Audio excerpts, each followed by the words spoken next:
hoje dos agradecimentos.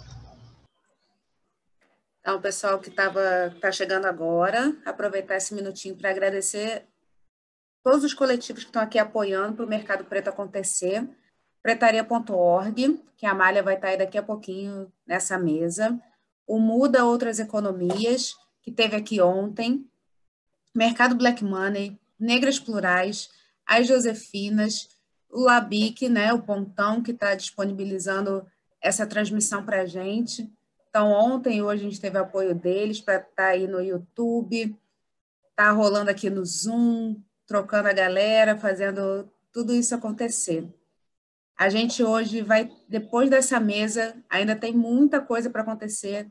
A gente ainda vai ter a Fulelê, Livros e Jogos, vai ter Alma Retinta, da Larissa, mostrando os cadernos e quadros, a Pérola Mimos, cheio com os turbantes lindos, e o curso JS Office. Então, ainda tem outros empreendedores. E, no fim do dia, DJ Josh G, para fazer aquele happy hour e encerrar com festa, né? Porque já viu a gente fazer alguma coisa sem ter festa, não existe. Então, a gente tem tudo isso ainda para acontecer hoje. O pessoal da mesa já está por aqui, a Amália, Davi já chegaram. Boa tarde. Gente, então vamos lá, vamos com a nossa mesa sobre afrofuturismo e afroempreendedorismo. Uma honra ter Amália Cursino e Davi Almeida por aqui. Eu vou pedir que vocês se apresentem para eu não cometer nenhuma gafe e por conta do nosso tempo também, mas façam a mesa no tempo de vocês. A gente vai estar por aqui para dar suporte, para avisar quando estiver pertinho assim. Só vou pedir para vocês fazerem as falas e deixar 15 minutos para a gente poder fazer umas trocas aqui. Mas a gente avisa quando estiver chegando nesse tempo, tá? Agradecer demais também, porque a minha mana, que é pretaria.org, coletivo Pretaria, está sempre na retaguarda do trabalho de preto, dando aquela moral e aquele incentivo para a gente não cair aqui também, né? Porque é o que a gente estava falando antes com a Gisele. Então, agradecer demais, porque, assim, são frentes de luta diferentes, mas a gente está sempre juntos, em todas as frentes, né? Então, separados, porém juntos. É isso. Então, saio aqui, podem vir, que o pessoal do Pontão já vai colocar vocês dois aí no ar, tá bom? Obrigadão.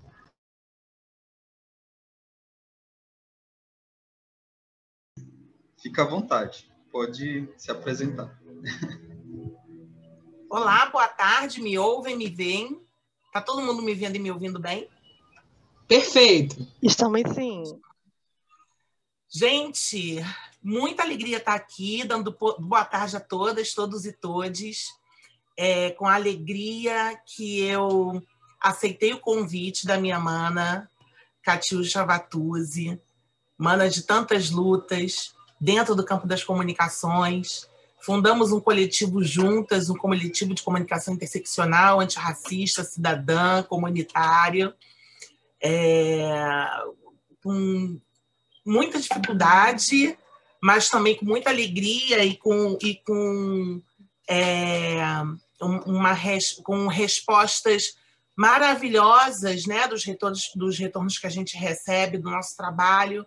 A gente leva adiante isso e corajosamente Catiúcha funda o Trabalho de Preto.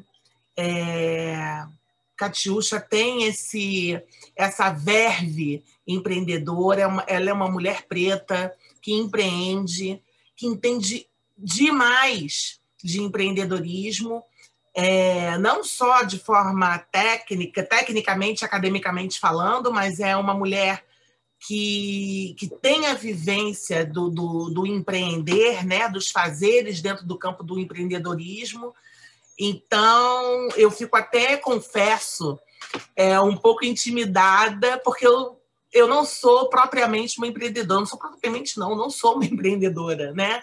Eu me coloco aí como uma pensadora, uma pesquisadora, como uma pessoa uma observadora, né, dos fenômenos comunicacionais e sociais. Então, eu me coloco, eu me apresento dessa forma. Para quem não me conhece, eu falo muito, hein, gente? Mas vou tentar ser o mais sucinta possível. Eu sou Maria Amália Cursino, eu sou publicitária, comunicóloga, eu sou cofundadora, junto com a Catiúcha Vatuzzi, do Pretaria.org, coletivo Pretaria.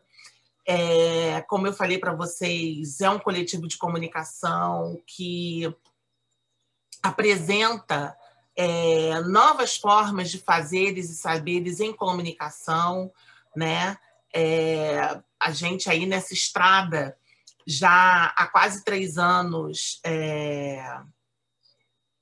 demonstrando, né, como os nossos fazeres em comunicação podem realmente movimentar estruturas. Esse é o nosso principal propósito. E somos cria do Pontão da Eco, do Laboratório de Inovação Cidadã. Nós passamos também por lá. Então, saber que o laboratório está dando esse suporte necessário, esse suporte emocional também, né? Porque quando a gente tem a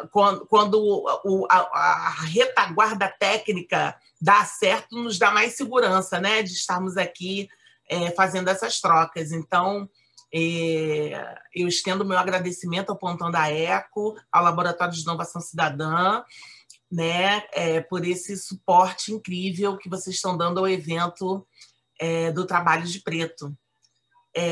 Bom, dito tudo isso, nós estamos aqui, eu e Davi Almeida. Na verdade, esse convite da Catiúcha, eu estou me colocando muito mais como ouvinte e aprendiz do Davi do que propriamente uma troca. O Davi Almeida, ele esteve já num evento do Trabalho de Preto, um evento presencial que aconteceu na Lapa no ano passado, e eu vi maravilhas a respeito da sua fala, Davi, das suas falas, de como você situa, né, toda a sua pesquisa, né, em torno de todas essas questões que envolvem o afrofuturismo, né, e esse pensamento de retorno e de conhecimento do nosso passado para que a gente possa impulsionar inovações para o futuro.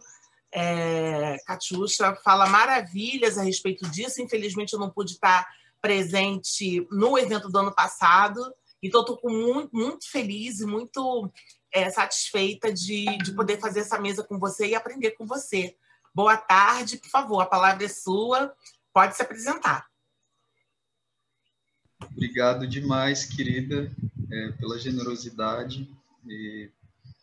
Primeiro, tem tanta gente para agradecer, né, que fica super difícil de começar a fala sem passar por tudo isso.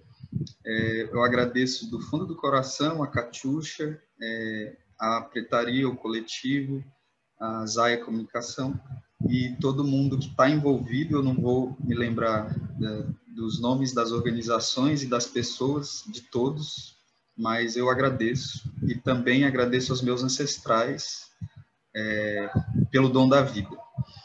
E eu começo com essa forma de agradecimento porque eu sou constelador. E há um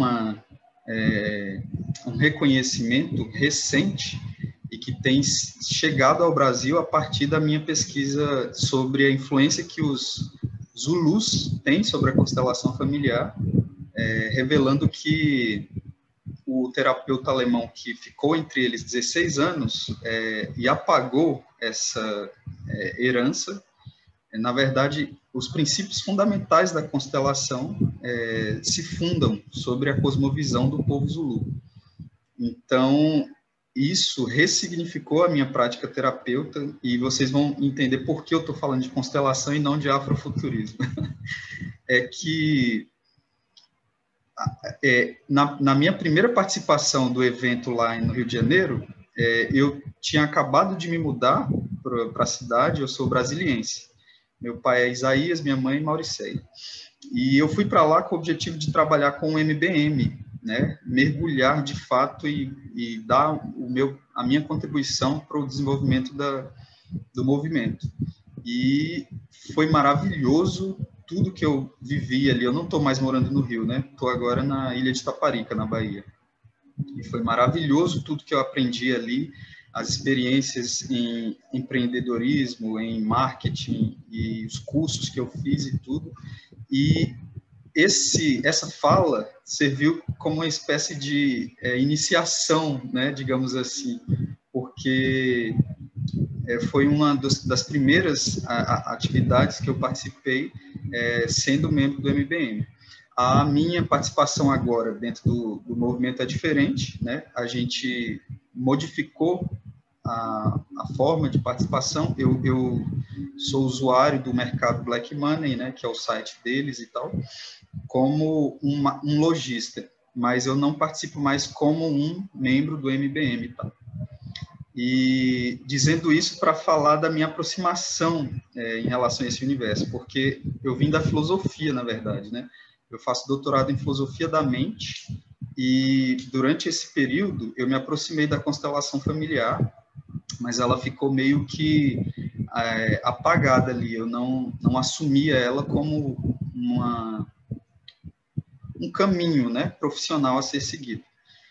E aí eu me aproximei do MBM a partir das redes sociais, mergulhei nesse universo e cheguei também a coisa do afrofuturismo, que eu me dedico de forma paralela à minha pesquisa, mas a minha pesquisa não é especificamente sobre afrofuturismo, mas é um tema que me instiga muito e que eu acredito que tem muitos instrumentos poderosos para fazer a gente trabalhar o que é necessário, né, para o nosso renascimento pleno, nesse sentido. Então, eu acho que eu estou falando demais. Eu não sei se já é para eu começar a falar do afrofuturismo ou não. Eu acredito que sim, Davi. Tendo em vista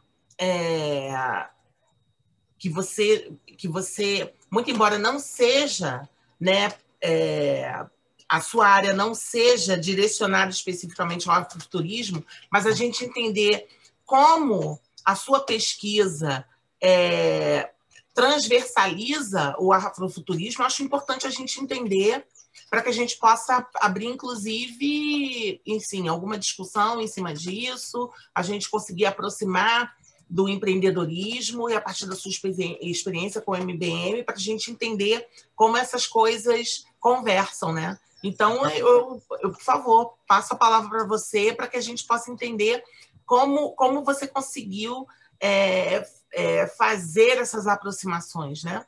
Perfeito. O afrofuturismo é um termo que foi cunhado em 1994 por um crítico literário norte-americano, né? Ele tentou dar nome a toda uma gama de expressões culturais de diversas áreas diferentes que vinham acontecendo há mais de 40 anos, né? Isso em 1994. E as áreas em que se expressava o afrofuturismo, o que foi cunhado como afrofuturismo são artes plásticas, dança, literatura, cinema, e filosofia também, né? Não apenas essas.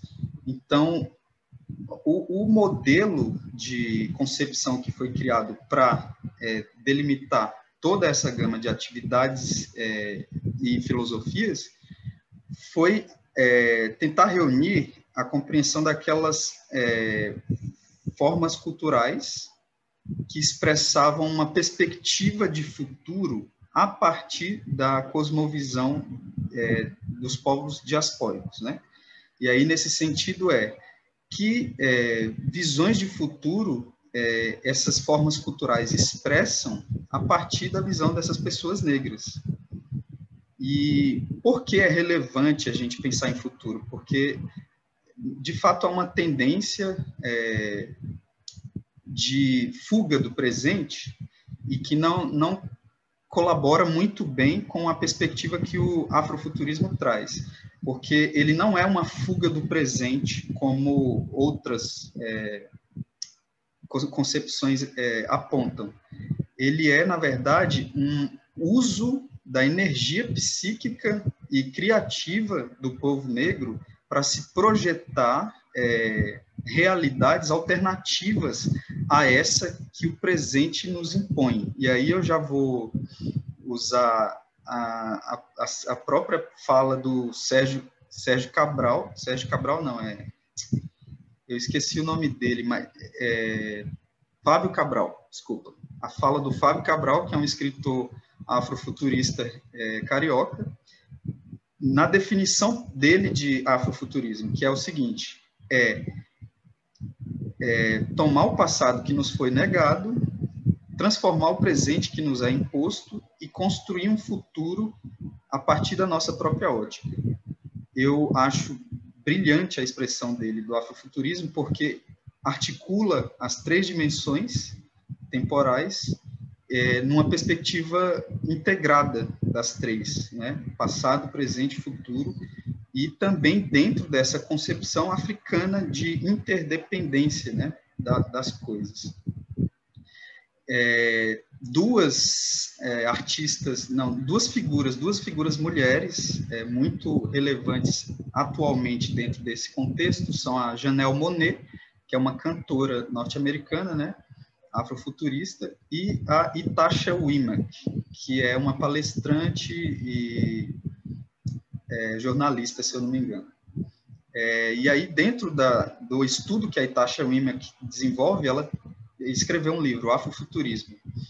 Ela diz que o que se pretende dentro desse movimento, que é global, né? A gente tem vários artistas brasileiros também que assumiram essa perspectiva.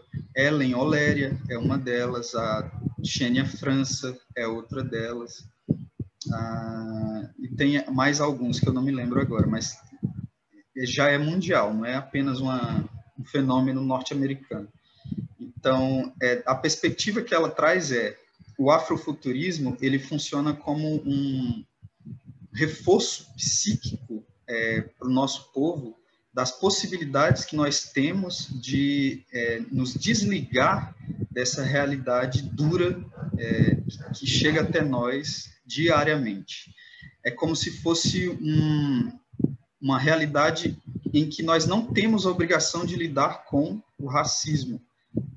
Então, por isso a necessidade do afrofuturismo, né?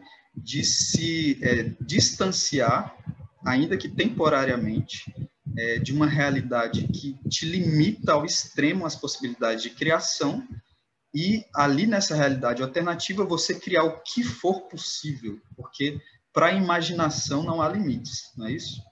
E aí eu já lembro dos vários elementos articulados a partir da ideia de afrofuturismo, que é a imaginação, o uso de várias projeções de tecnologia, cinema, música, a ideia de espiritualidade é muito fundamental no afrofuturismo, porque enquanto ele retoma o passado para pensar o futuro, o nosso passado inevitavelmente é espiritual por excelência, né? E é o que desejamos que continue sendo, né? Espiritual também.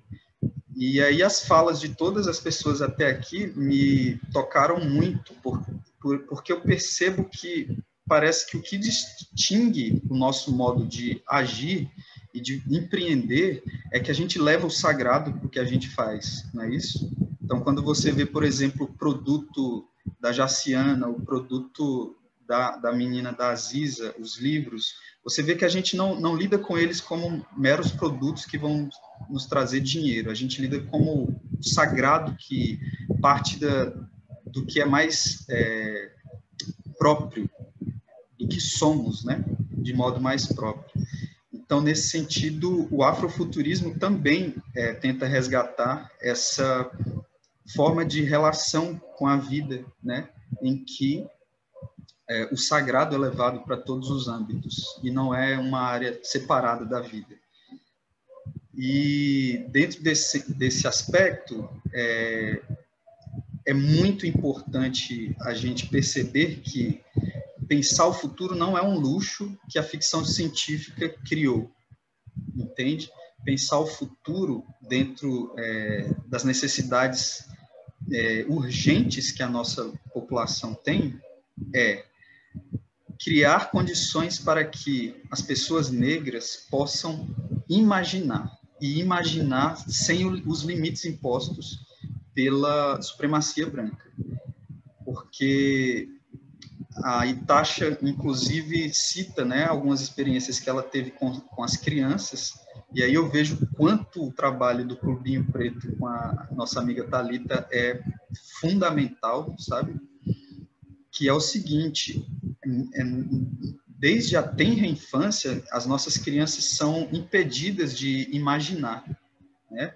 E não só nos modos mais clássicos de racismo e de cerceamento, mas nas possibilidades que elas não conseguem projetar por não verem outras semelhantes vivendo aquilo. Porque se há um impulsionador para a imaginação, esse impulsionador é você ver semelhantes fazendo coisas que você não faz. Então, isso impulsiona a sua capacidade de imaginar, que você também pode fazer coisas que você não faz agora. Então, trabalhar a liberação dessa capacidade de imaginação nas crianças é também uma proposta afrofuturista e é também algo fundamental na minha perspectiva para que a gente alcance níveis de libertação maior, né? Porque também eu não acho que vai ser definitivo, né? Eu acho que a liberdade é uma conquista que não se ganha em definitivo. Você alcança a liberdade e precisa preservar ela daí em diante. Perfeito. Então, essas são, eu acho que algumas considerações iniciais sobre o afrofuturismo, e aí eu acho que tem bastante tempo ainda, né? Mas a gente pode dizer. É interessante justamente essas perspectivas que você tem levantado, e a gente pode pensar algumas coisas em relação ao caráter ficcional da vida do povo preto diante da racialização, né? Eu fico pensando nisso. Porque construíram, né? A racialização é um dispositivo construído, é uma construção, né? Então, nós fomos enredados e construídos numa ficção. E eu acho que o afrofuturismo ele entra numa perspectiva também de romper essa narrativa que foi construída com a racialização e com tudo que decorre dela, né? O racismo, né? A subalternidade, os lugares e não lugares, né? O afrofuturismo eu vejo como essa perspectiva de ir romper essas amarras para que a gente possa fazer o futuro com as nossas lentes e com as nossas próprias capacidades e cosmogonias e cosmovisões, né? A gente se apropriar disso, né? Para especular futuros possíveis, né? Eu estou falando disso tudo, Davi. Eu fiz recentemente um curso sobre ficções especulativas e afrofuturismo com a Kênia Freitas, que é uma pesquisadora, uma pós-doutora, acho que ela está no segundo pós-doutorado dela, ela é incrível, e ela traz muito essa perspectiva para o campo do audiovisual, do cinema negro, e de como isso, em termos do campo das representações e dentro dessa perspectiva de ir romper essa ficção presente, né, passada e presente, que nos impuseram, essa perspectiva, essa possibilidade de a gente construir futuros com tudo isso que você acabou de dizer para a gente, né? Existem essa construção desde a tenridade, né, da criança sendo inserida num contexto afrocentrado e que, logicamente, vai desembocar num imaginário né, numa construção de futuro diferenciado, logicamente, né? Então, o campo das representações, para além da representatividade propriamente dita, eu estou ampliando isso, né, para o campo das representações. Eu acho que trazendo um pouco para o afroempreendedorismo, isso decisivo. Quais são os produtos, né, que passam por essas nossas lentes, que estão sendo buriladas por cosmovisões e por cosmogonias que vão tocar positivamente o nosso povo, né? E de que forma eu vou empreender, de que forma eu vou criar soluções para que produtos e serviços que tenham os nossos vieses, né? Como isso vai ser apresentado para o nosso povo, né? E a visão de ser para o nosso povo primeiro é justamente essa condição afrocentrada, porque os nossos produtos e serviços eles são irrestritos para todos, brancos, pretos, enfim, mas a gente ter a visão e a missão, né? Quando estamos empreendendo e pensando em produtos e serviços de forma afrocentrada, para que a gente consiga esses rompimentos, né? Essas amarras que nos impede, né? De muitos afroempreendedores e afroempreendedoras muito provavelmente se sentem em constante inadequação, na falta de uma melhor palavra, que o mercado impõe, né? Que é um mercado, né, eurocêntrico, é um mercado absolutamente capitalista, absolutamente predatório, que não é a nossa visão, a nossa visão é uma visão comunitária, é uma visão agregadora, né? Sou porque nós somos. Existe todo um imaginário, não só imaginários, como filosofias que estão ali sendo colocadas nos nossos empreendimentos, não é assim? Talvez eu tenha misturado um pouco as duas coisas, mas o que eu quero dizer e quero discutir aqui com vocês, se você concorda logicamente, é o afrofuturismo como essa perspectiva de rompimento de um passado e um presente imposto, de uma ficção na qual nós fomos enredados, e que a gente possa construir, seja lá o que for, e empreender, afroempreender, com a nossa visão, com as nossas lentes, né? Para que a gente consiga disseminar, né, os nossos fazeres e os nossos saberes nos nossos empreendimentos. Maravilha. Você concorda com essa ideia? Concordo plenamente, querida. E eu acho que está articulado, sim, com os temas que você trouxe. Tem uma grande centralidade dentro do movimento afrofuturista que é dada ao lugar da imagem. Então, não é à toa, por exemplo, que essa sua amiga está levando isso para o campo do cinema, porque se percebe já que a comunicação mais profunda que se estabelece com as pessoas não é a comunicação discursiva racional, mas aquela que toca no inconsciente. E a única comunicação que chega lá é a imagética, simbólica. Então, por isso as imagens têm uma importância fora de série na constituição psíquica das pessoas e dos povos.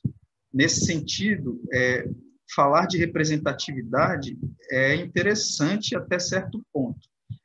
Porém, a grande, digamos assim, contribuição que eu acredito que a gente pode alcançar é usar a nossa imagem como começo, meio e fim das nossas perspectivas. Entende? Porque na ideia de representatividade, a gente é um elemento secundário dentro do conjunto colocado, por exemplo, pela propaganda. a gente é a cota. Então, esse tipo de imagem não é o suficiente para construir psiques autônomas. A imagem que se cria através da representatividade é uma imagem que continua dando centralidade ao branco. Então, por isso eu acho que a gente precisa ir além, né? Foi muito importante e é ainda em diversas áreas, economia e política, principalmente, a ideia de representatividade, mas eu acho que a gente já pode dar um passo além. Claro, a gente sabe que muitas pessoas fizeram muito para a gente poder, por exemplo, discutir sobre isso agora, mas como é assim que é o fluxo da vida, que a gente aprende a partir da cultura Zulu, né? O sentido para a vida, o sentido da vida é para frente. É você honrando os seus ancestrais, seguir o caminho que eles não alcançaram. Então, nesse sentido, a gente dá um passo à frente e ir além da representatividade, e ir para a própria criação de símbolos e imagens que construam na psique, principalmente das crianças, que é onde realmente fica impresso aquilo que vai influenciar para o resto da vida da pessoa, construir essas imagens de autonomia, liberdade, potência, sabedoria, força, prazer e alegria, entende? E tudo isso relacionado com a figura, porque, mais uma vez, eu repito, se ver espelhado não é um mecanismo psicológico de segunda importância. Se ver espelhado é quase como a necessidade básica de toda pessoa. E não à toa os filhos parecem com os pais, né? A biologia se encarrega de traduzir esse princípio a partir da descendência, né? Então, se ver espelhado é muito importante. Então, nesse sentido, o afrofuturismo tenta, usando as imagens, criar essas visões de potência e imprimi-las no inconsciente, não só individual, mas no inconsciente coletivo, que na constelação a gente chama de campo sistêmico, né? E exatamente a partir daí a gente romper, como você citou, esse passado em que as imagens que nos eram apresentadas eram de subalternização e servilismo. Exatamente nesse sentido. E aí, quando a gente traz para o afroempreendedorismo toda essa perspectiva, eu acho que para as empreendedoras, para as afroempreendedoras e para os afroempreendedores que nos assistem nesse momento, eu acho que dá um sentido a tudo, né? Porque a gente empreender sem ter muito claramente o sentido do que a gente está fazendo, se for pura e simplesmente para ganhar dinheiro, né? Que eu acho que é muito do que o nosso povo, infelizmente, acaba entrando nesse ciclo, né? De ter que dar conta do cotidiano, vendendo almoço para, né? Para comprar comida para o jantar, sem propósito, né? E pensar nesse propósito, tendo em vista tudo que a gente está conversando aqui, em relação ao campo simbólico, ao campo imagético, e também de como fazemos e de como sabemos empreender, eu acho que faz toda a diferença, inclusive colocando isso em escala, né? Escalonando isso, né? Porque aí é potência, aí é para frente, é para cima, você está realmente entendendo o seu papel dentro do ecossistema empreendedor, né? Eu acho que tem que ter esse entendimento para o nosso povo preto em relação ao nosso lugar dentro desse ecossistema e como a gente consegue reverberar e consegue levar essa potência a olhos vistos no que vendemos, no que oferecemos enquanto produtos e serviços. Eu acho que Eu acho que é bem por aí, né? A gente encontrar esse propósito maior de acordo, tendo em vista, né, não só o afrofuturismo, que ele é impulsionador, né, mas também a afrocentricidade e outras dimensões e outras filosofias afrocentradas, né? Eu acho que é um grande combo, né, Davi? O que eu quero dizer em última análise é isso. Você me fez recordar da diferença que há entre o modo que os brancos empreendem e o modo que os negros empreendem. E essa diferença não é superficial, sabe? Vou dar um exemplo para ficar bem claro. Eu não acho que a maioria dos negros, claro que sempre tem exceção, né? Mas as exceções não anulam o padrão. Eu não acho que a maioria dos negros empreendedores fariam, por exemplo, uma fábrica de chicletes, simplesmente porque não há propósito algum nisso se não ganhar dinheiro. Qual a função de um chiclete, sabe, ecológica, a função social e ecológica de um chiclete, se não produzir dinheiro? Porque é lixo, é açúcar e borracha. Então, entende?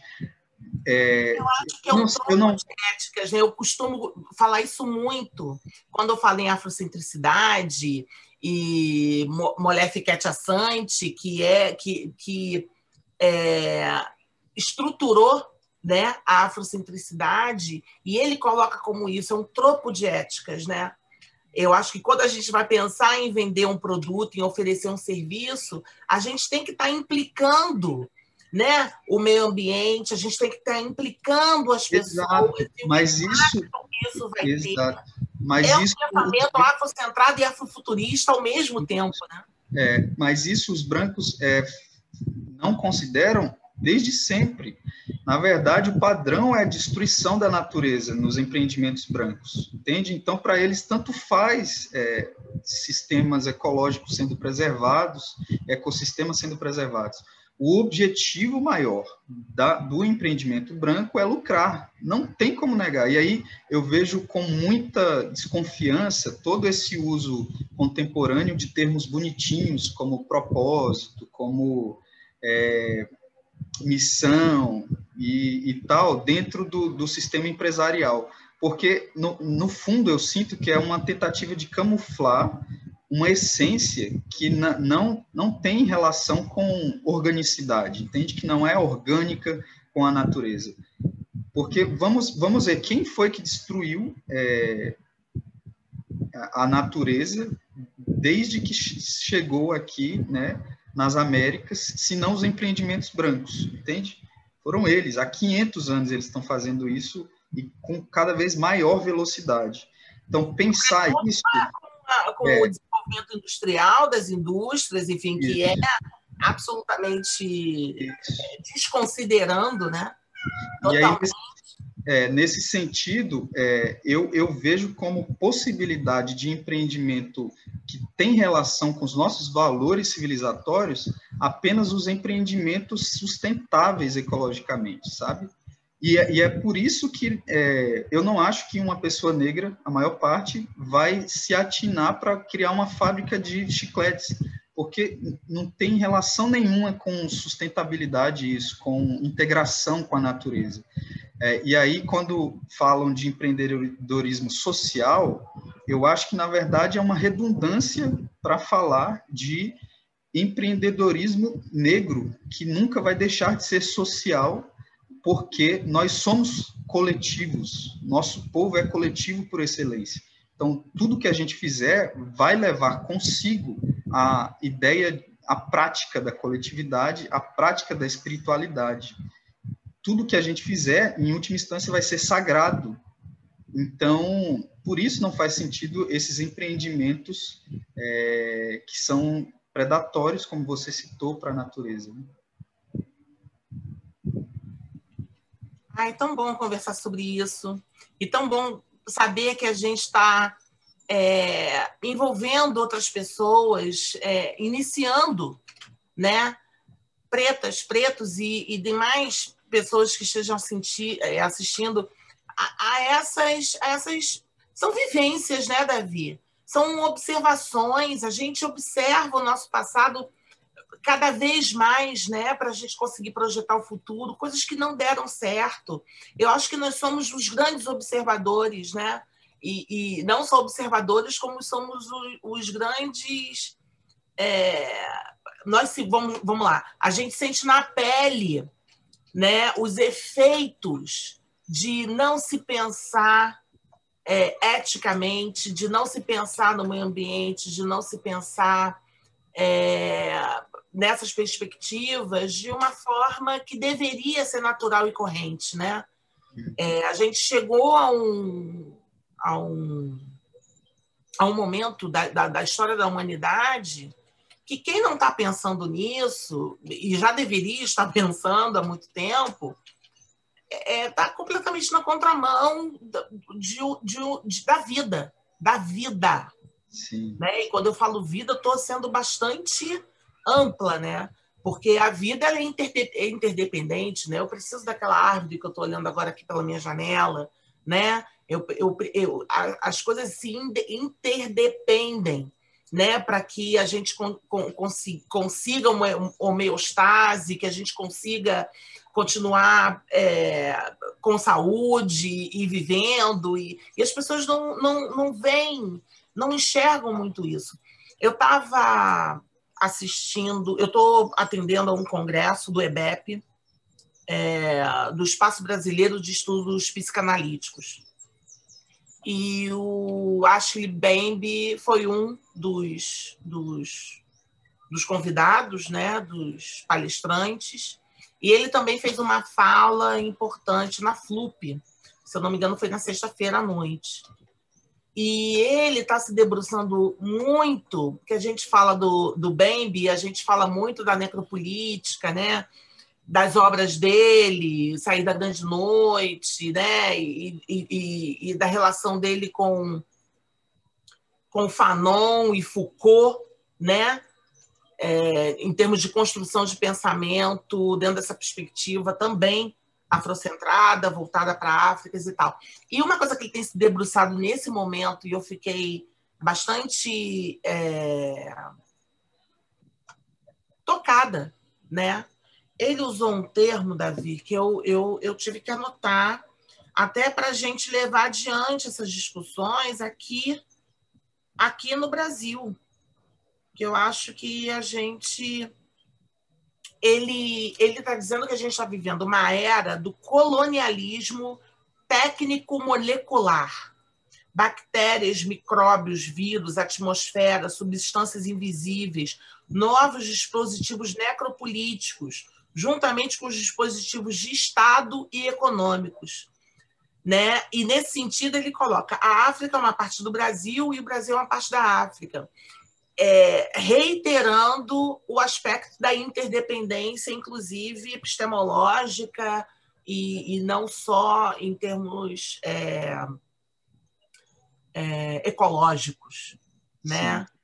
Ele está implicando, né, nós, seres humanos, e eu acho que é um chamamento aos seres humanos pretos, que nós somos, né, a gente a tentar... porque... O que eu quero dizer com isso? Mais uma vez, as coisas se interdependem. A gente não pode deixar de lado, isso que você falou foi muito importante. Uma fábrica de chicletes, ela não pode estar nesse momento como uma possibilidade de empreender. A gente está dando esse exemplo, mas aí a gente extrapola, né? A gente vai... né? Boa parte da... Esse período pandêmico colocou a gente nesse alerta. Isso. Tá? Né? De todos esses dispositivos que são muito refinados, e são necropolíticos, E eu estou falando disso tudo porque tudo está atrelado, né? A noção desse afrofuturismo e desse impulsionamento para o futuro do povo preto tem que levar em consideração onde nós estamos implicados dentro desse colonialismo técnico-molecular. Né? Aí eu penso em STEM, né? ciência, tecnologia, a engenharia, a matemática, né? Que são campos notadamente pretos. Se a gente for ver a história antiga da humanidade, isso eram dimensões do conhecimento próprias nossas. Isso tudo está a nosso serviço, a gente tem que reaver isso, implicar tudo, imbricar tudo, né? O afrofuturismo, a afrocentricidade, e pegar tudo o que está acontecendo nesse momento, né? Que a gente chegou nesse refinamento do colonialismo técnico-molecular. Pensar nisso tudo nos nossos empreendimentos. Estou viajando? Sim, muito bem colocado, querida. Maravilhoso. Para a gente tem uma circunstância não agravante, mas maior do que os brancos para pensar em sustentabilidade. E uma circunstância muito mais fundante, que é o seguinte: nosso modo de vida é sustentável. As bases do nosso modo de vida sempre foram. A gente nunca se relacionou destrutivamente com a natureza. E aí você vê isso de diversas formas, né? Só na África tem uns 3.000 povos, umas 3.000 línguas. E você vê que superpopulações são exceções entre todos esses povos tradicionais, não só na África, como aqui também nas Américas. Quando os europeus invadiram, tinha entre 1,5 milhão e 2 milhões de índios no território inteiro. Hoje em dia, qualquer cidade das 5.000 no Brasil tem 1 milhão de pessoas. Então, nesse sentido, a superpopulação também nunca foi uma prática cultural nossa. E a gente percebe que 7 bilhões de pessoas no mundo é, sim, um número exorbitante de pessoas se a gente pensa na convivência harmoniosa com a natureza e na continuidade dos ecossistemas, entende? Porque, usando um conceito biológico, praga, na biologia, seria aquele organismo que, de uma hora para outra, aumenta estratosfericamente o número da população. Digamos que uma população de gafanhotos, que durante 1.000 anos variava de X a 3X, em 100 anos ele varia para 60X, entende? E aí isso se constituiria no surgimento de uma praga, porque uma espécie que estabelecia um equilíbrio entre ela e as várias daquele ecossistema, por algum motivo, ela consegue se reproduzir muito mais, e aí estabelece um desequilíbrio, onde vão começar a faltar recursos naquele ambiente, porque essa espécie se reproduziu exageradamente. Então, esse conceito biológico de praga, eu acredito que pode muito bem ser aplicado à superpopulação humana hoje, e eu não sou o único que defende superpopulação. E por que a gente está falando disso, afinal? Porque pensar futuro é impossível, e principalmente para nós, o povo negro, sem pensar em estabelecer um equilíbrio com a natureza, e sem a preocupação com planejamento familiar, e estendendo isso, planejamento social, porque, no final das contas, é a mesma coisa, planejamento familiar e social. Famílias estendidas, né? Está na mesma planilha. Exato. Exato. Então, a gente tem essa condição muito mais estruturante que vem do nosso modo de vida, que é pensar formas de empreender e de viver que não sejam destrutivas, como foi o modo de capitalismo, né? Porque é isso, o empreendimento, como é feito até hoje, em qualquer que seja a área, é capitalista. E o capitalismo tem seus modelos dentro dos quais é impossível você superar algumas fragilidades, entende? E, na minha avaliação, uma fragilidade fundamental do capitalismo é ele não saber conviver com os ecossistemas. Parece que o motivador... Né? Isso. Parece que o motivador para o empreendimento capitalista é destruição, no final das contas, entende? E se a gente quer pensar em futuro, eu sei que esse é um tema espinhoso, difícil, porque nem todo mundo tem condições de empreender dentro de parâmetros sustentáveis, né? É muito mais difícil, inclusive, os custos dos produtos são maiores, produtos orgânicos, por exemplo, infelizmente ainda são maiores, mas se a gente está aqui... A gente empreende dessa forma, desculpa te interromper, Davi, tanto quanto possível. É melhor do que não considerar em nenhum ponto da cadeia produtiva, né? Exato. Se a gente pensar na nossa cadeia produtiva, pelo menos em algum estágio ou alguns estágios, a gente ter isso em mente, a gente já está fazendo muito. Exatamente. Né? Tendo em vista o que a branquidade e o que os mercados não consideraram até hoje. Né? Exato. Alguns têm considerado tardiamente isso, inclusive. Com certeza, porque, em última instância, a sobrevivência, né, é o que a gente precisa olhar em primeira mão. Sem ela, a gente não sai do lugar, a gente definha, né? Então, nesse sentido, a minha ponderação aqui em relação à sustentabilidade, que também já se tornou um termo super desgastado, né? Porque várias empresas destrutivas para caramba conseguem selos dizendo que são sustentáveis e não são, de fato, né? Mas tentando trazer o que essa ideia significava na origem dela, que é conviver simplesmente, conviver, que é viver junto com. O modo de vida ocidental criou uma espécie de centralidade das relações entre as pessoas e os únicos animais que a gente se relaciona são os domésticos. Mas isso não é normal para o nosso modo de vida também, sabe? A gente desenvolveu modos de comunicação com árvores, se você for pesquisar, com espíritos, com outros animais, xamãs em várias culturas indígenas, eles se comunicam com outros animais. Então, entende? Tudo isso tem a ver com conviver, que é viver de modo integrado e sustentável.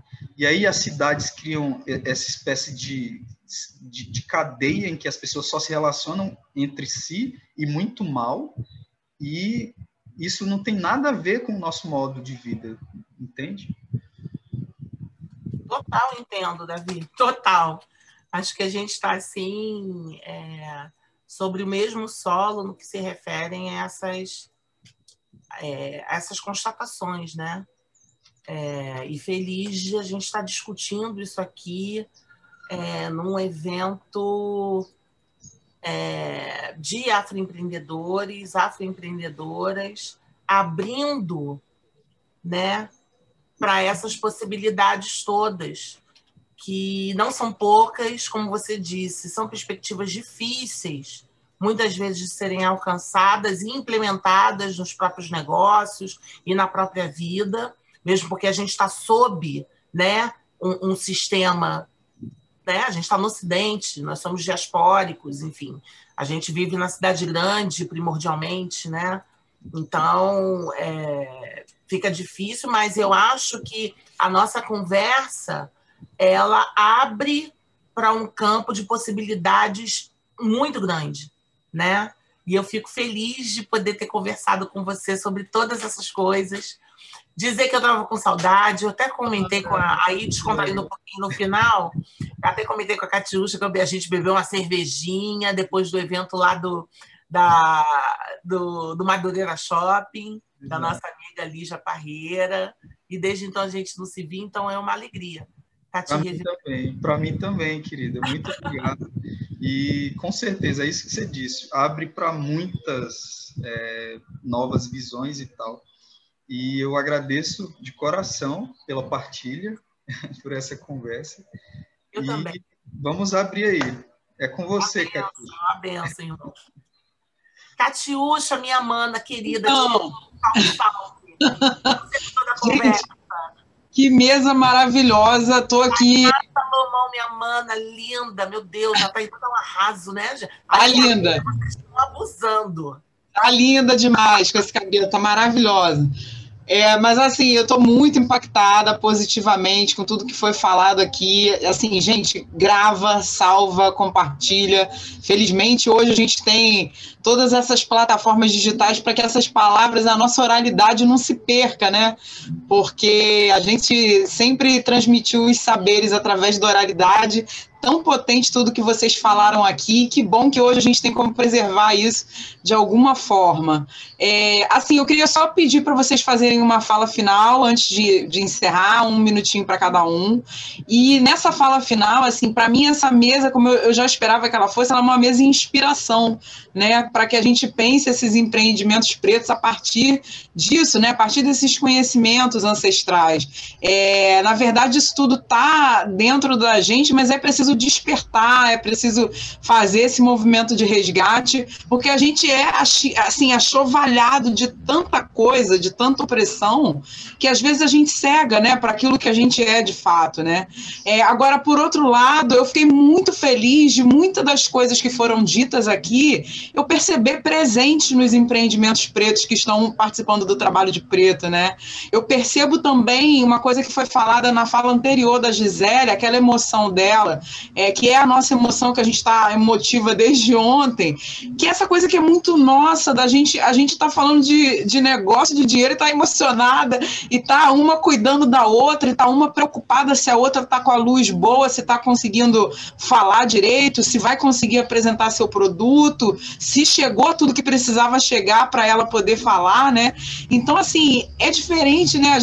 Eu acho que é tão doido porque a gente nasceu no meio dessa loucura, mas, ao mesmo tempo, tem algo vivo dentro de nós que nos faz ter um comportamento semelhante e diferente, alheio a essa loucura da qual a gente foi, né, inserido, incutido, sei lá de que forma acontece isso. Mas é tão bonito ver essa coisa dessa humanidade nossa, né, que faz as coisas meio que... Eu tenho a impressão de uma teia, assim, eu vejo a gente falando, e uma entrando e a outra saindo e tal, parece que eu tô vendo aquela onomatopeia, aquela monte de patinha, e que se uma patinha daquela der ruim, deu ruim geral, entendeu? Então é isso que eu tô vendo acontecer. Em rede. Isso. É uma rede tão forte, e tão indissociável, e que só cresce, né? Porque as coisas as coisas começam a fazer sentido, né? A gente está conversando sobre coisas que muito, como você disse, muitos empreendimentos estão levando em consideração já, mas de repente não estavam tão apropriados do quanto isso é impulsionador dos negócios deles, né? Do quanto isso ele pode, elas e eles podem levar para os seus empreendimentos. Então, eu estou assim, grata a você, grata a Tainá, grata ao trabalho de preto. Eu sou uma entusiasta. Eu queria estar envolvida.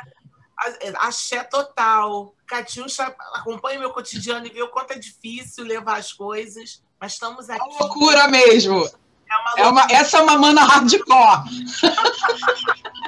A gente leva as coisas às últimas consequências mesmo.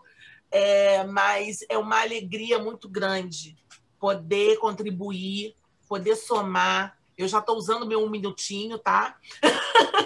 Para somar com vocês, uma alegria, tá muito lindo. Pontão da Eco, somos cria, né? Muito feliz, eu não poderia esperar nada diferente das pessoas que fazem um pontão. Desse acolhimento, desse propósito maior, né? De estar acompanhando e reverberando o que a gente tem a dizer, o que nós fazemos, né? Eu acho que esse é o caminho. This is the way. Beijo para vocês. Faça a sua fala, Davi. Gratidão, mana. Faça a sua fala aí, Davi, para a gente sair dessa... Na verdade, sair não, né? Continuar... Desse universo que a gente está maravilhoso.